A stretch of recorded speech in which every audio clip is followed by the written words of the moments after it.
Hai, Assalamualaikum warahmatullahi wabarakatuh. Perkenalkan, nama saya Risnawati Wulan dari Prodi Akuntansi kelas AK20A NIM 20 Pada kesempatan kali ini, saya akan menjelaskan tentang penulisan direct request. Apa itu direct request? Direct request atau permintaan langsung sering diartikan dengan permintaan barang dan jasa yang dilakukan secara langsung, tatap muka atau face to face dalam bentuk konteks yang lebih luas.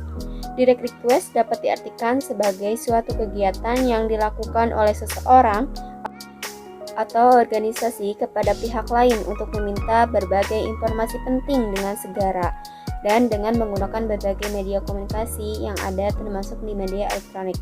Sebagai contoh, suatu organisasi tertentu mengajukan permintaan informasi tentang produk baru atau kepada suatu organisasi lain dengan menggunakan media elektronik seperti telepon atau email.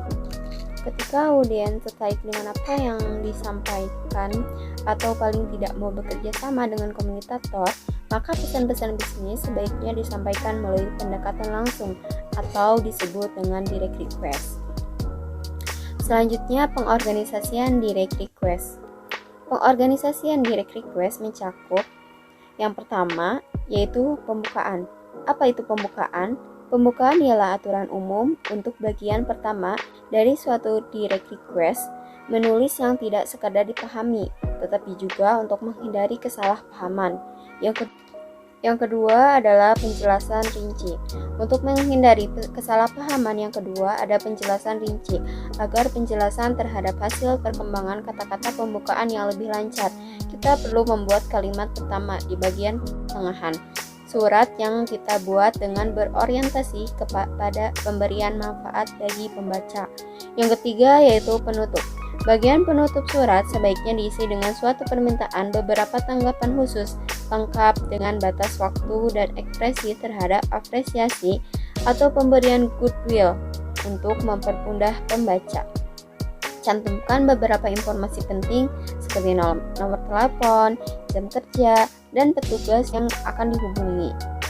Selanjutnya yaitu permintaan informasi rutin. Bila kita ingin mengetahui tentang suatu hal untuk memperoleh opini dari seseorang atau memberikan saran untuk melakukan suatu tindakan, kita biasanya perlu bertanya.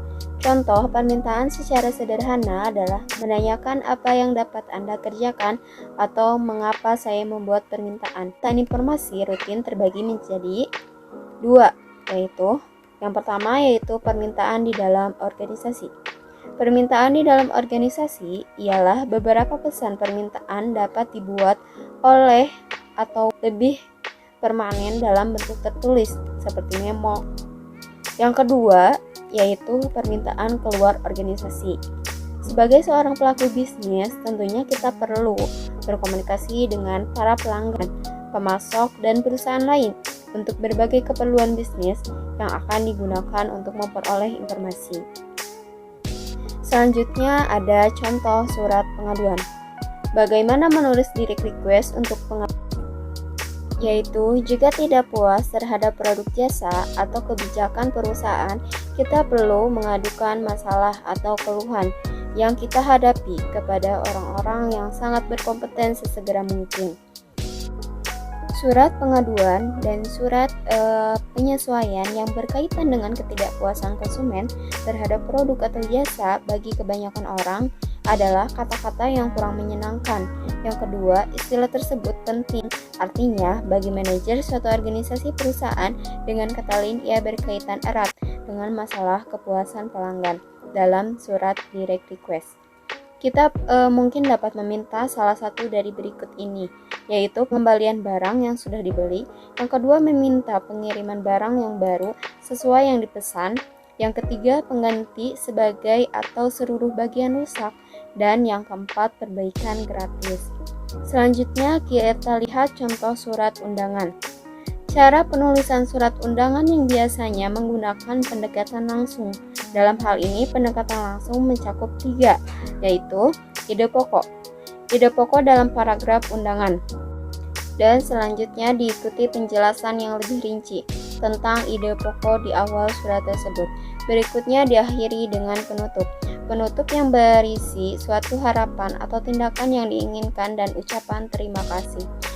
Di sini ada contoh surat pesanan. Surat pesanan paling tidak mencakup 3 komponen yang penting, yaitu pernyataan rinci apa yang kita pesan, metode pengiriman, dan cara pembayarannya, yaitu dengan cara kemukakan secara jelas kuantitas jumlah produk yang kita pesan, ukuran, warna, gaya, harga, pembayaran, lokasi pesanan, tanggal pengiriman, dan petunjuk khusus lainnya. Selanjutnya kita lihat contoh surat permintaan kredit. Bagaimana kita memperoleh kredit secara sederhana? Ada 2 tahap yang perlu kita perhatikan, yaitu yang pertama, mengisi formulir yang telah disediakan oleh lembaga perkreditan yang ada.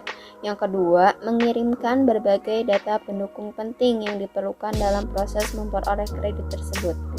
Data pendukung ini mencakup kartu tanda pengenal, laporan keuangan tahunan akhir, dan data pendukung lainnya, serta surat permohonan kredit. Dalam permohonan kredit, di samping data pribadi kita, jenis usahanya, dan jumlah besar kecilnya kredit yang diminta juga harus didukung dengan beberapa dokumentasi penting dan prospek bisnis kita di masa depan. Hal ini penting bagi lembaga perkreditan untuk menilai kelayakan kita dalam memperoleh kredit, baik dilihat dari sisi besar kecilnya maupun jangka waktu pengembaliannya. Oke, mungkin itu saja yang dapat saya sampaikan. Kurang lebihnya mohon maaf. Wassalamualaikum warahmatullahi wabarakatuh.